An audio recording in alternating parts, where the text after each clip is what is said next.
Hello friends, आज इस video में हम डिस्कस करेंगे अबाउट आर्टिकल 24। जैसे कि आप सभी जानते हैं कि पिछला वीडियो हमने रिकॉर्ड किया था regarding UPSC batch IAS IPS का, जो कि बनखेड़ी में लॉन्च होने जा रहा है।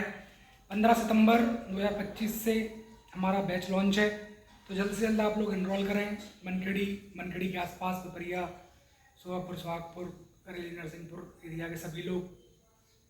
तो आज का बेसिकली जो हमारा क्वेश्चन है प्री आंसर राइटिंग का, वो है कि discuss about the article 24 in detail along with essential service management act. यानी कि हमें इसेंशियल सर्विस मैनेजमेंट एक्ट के बारे में डिस्कस करना है और आर्टिकल 24 को डिटेल में डिस्कस करना है।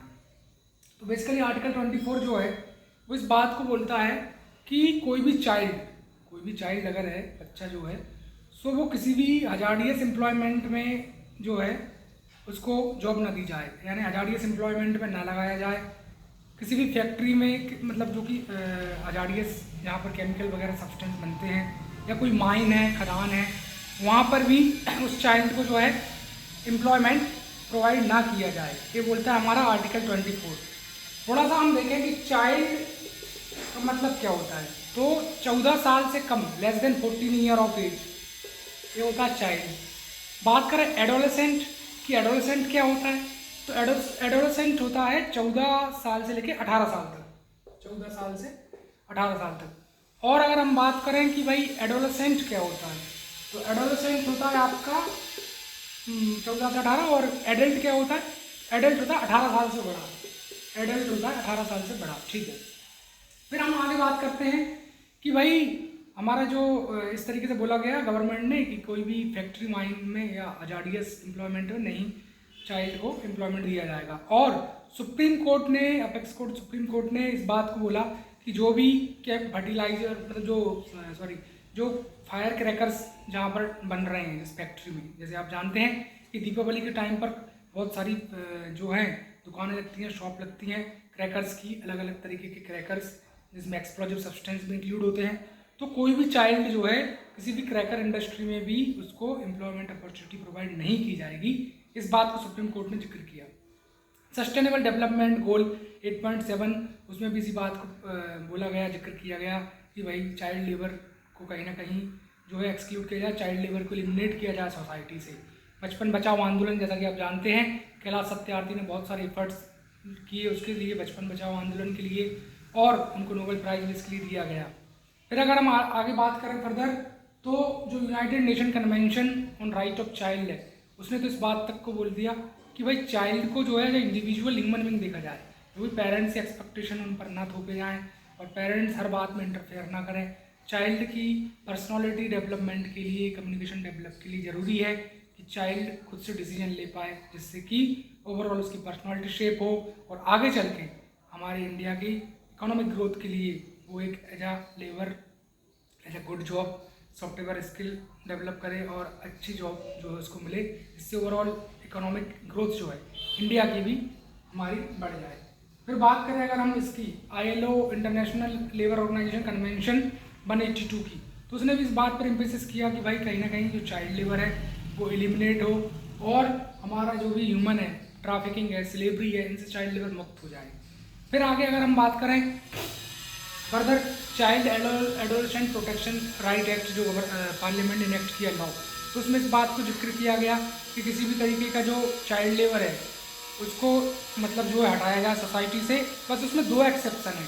पहला एक्सेप्शन ये है कि अगर कोई भी चिल्ड्रन जो है स्कूल आवर में उसने अपनी पढ़ाई कंप्लीट करी, उसके बाद किसी भी नॉन हजार्डियस एम्प्लॉयमेंट वो अपॉर्चुनिटी का मतलब ले सकता है अपनी फैमिली को सपोर्ट करने के लिए। अगर फैमिली बहुत ज़्यादा पॉवर्टी में ट्रैप है, गरीबी है बहुत ज़्यादा फैमिली में, फैमिली को सपोर्ट करने के लिए किसी नॉन हजार्डियस, यानी हजार्डियस नहीं, किसी नॉन हजार्डियस वर्ग में वो जो है सर्विस दे सकता है और इनकम जो है कमा सकता है। और दूसरा है audio visual industry. Audio visual industry में भी वो एम्प्लॉयमेंट अपॉर्चुनिटी ग्रैब कर सकता है, एडवर्टाइजमेंट के लिए भी कर सकता है, बट सर्कस वगैरह जो है एक्सक्लूड है।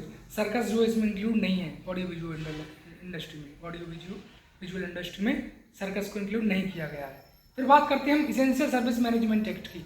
इसेंशियल सर्विस मैनेजमेंट एक्ट ये है कि इंटरवेंशन ना हो, जो भी पब्लिक सैनिटेशन हेल्थ से रिलेटेड जो भी सर्विसेज हैं डॉक्टर्स के द्वारा, मेडिकल स्टाफ के द्वारा जो प्रोवाइड की जाती हैं, सो ये लगातार निरंतर चलती रहें, किसी भी तरीके का इंटरवेंशन ना हो। जैसे कोविड में आपने देखा कि किस तरीके से वॉलंटियर्स, जो मेडिकल स्टाफ था, डॉक्टर्स थे, जो कितनी ज़्यादा ज़रूरत थी, मतलब जहाँ तहाँ हॉस्पिटल में जो है बेड की कमी थी और इतने सारे लोग इन्फेक्टेड थे कोरोना वायरस से, तो बहुत ज़्यादा ज़रूरत थी डॉक्टर्स की। तो वो जो डॉक्टर्स की ज़रूरत है वो लगातार चलती रहे, उसमें किसी भी तरह का इंटरफेरेंस ना हो। जैसा कि आप जानते हैं कि जब हड़ताल पर भी डॉक्टर जाते हैं तो बहुत सारे मिनिस्टर्स उनको मनाते हैं और वापस मुख्यमंत्री जी मनाते हैं, वापस काम के लिए बोलते हैं कि आप स्ट्राइक को वापस लें और काम पर आएँ। बट अगर स्ट्राइक हो भी जाए तो स्टेट गवर्नमेंट के पास ये पावर है कि वो इस स्ट्राइक को इलीगल घोषित कर सकते हैं और पनिशमेंट, जेल टर्म, अरेस्ट वगैरह ये सब चीज़ें भी डॉक्टर्स के लिए हो सकती हैं अगर वो मना करें और अपनी सर्विस देने से, क्योंकि ये एसेंशियल सर्विस मैनेजमेंट एक्ट में आता है। और ये पार्लियामेंट ने कंकरेंट लिस्ट, जैसा कि आप जानते हैं 3 लिस्ट है शेड्यूल 7 में, यूनियन लिस्ट, स्टेट लिस्ट और कंकरेंट लिस्ट। तो कंकरेंट लिस्ट में पार्लियामेंट और स्टेट लेजिस्लेचर दोनों ही लॉ बना सकते हैं। तो एंट्री 33 जो है कंकरेंट लिस्ट की, उसमें प्रोविजन ऐड किया गया था पार्लियामेंट के द्वारा। एसेंशियल सर्विस मैनेजमेंट एक्ट पे जो है लॉ, नियम, कानून बनाया गया था। तो इस तरीके से हमने पूरा देखा अच्छे से कि एसेंशियल सर्विस मैनेजमेंट एक्ट क्या है और हमारा आर्टिकल 24 क्या है। तो इस तरीके से हमारा आर्टिकल 24 पूरा डिटेल में हमने डिस्कस किया। तो ज़्यादा से ज़्यादा आप लाइक करें, शेयर करें, सब्सक्राइब करें और कमेंट जरूर करें कि वीडियो कैसा लगा। और जैसा कि आप जानते हैं हम अगला वीडियो आर्टिकल 25 पर रिकॉर्ड करेंगे और आज से एक नया इनिशिएटिव और हम शुरू कर रहे हैं, फ्री एथिक्स। जैसा कि आप जानते हैं मेरे 105 नंबर लगातार आए हैं विजन IAS की, जो भी ऑल इंडिया टेस्ट सीरीज रहती है मेंस की, टॉपर का स्कोर 115, तो उससे कोई दूर नहीं है नंबर मेरे, और मैं बहुत अच्छे तरीके से आपको गाइड कर सकता हूँ एथिक्स के लिए। सो एथिक्स के भी हम लेक्चर अभी रिकॉर्ड करेंगे और लगातार लेक्चर रिकॉर्ड करेंगे। एक लेक्चर 10 से 15 मिनट का ड्यूरेशन रहेगा और फिर उस पर एक आंसर राइटिंग, एक क्वेश्चन हम लिखने के लिए दे देंगे। इस तरीके से आपका एथिक्स भी बहुत अच्छा हो जाएगा और आप UPSC में मैं गारंटी से कह सकता हूँ 100+ आप स्कोर करेंगे। सो ज़्यादा से ज़्यादा आप इस वीडियो को लाइक करना, शेयर करना, सब्सक्राइब करें। मिलेंगे अभी थोड़ी देर बाद नेक्स्ट वीडियो में, जो कि आर्टिकल 25 पर रहेगा। Thank you very much.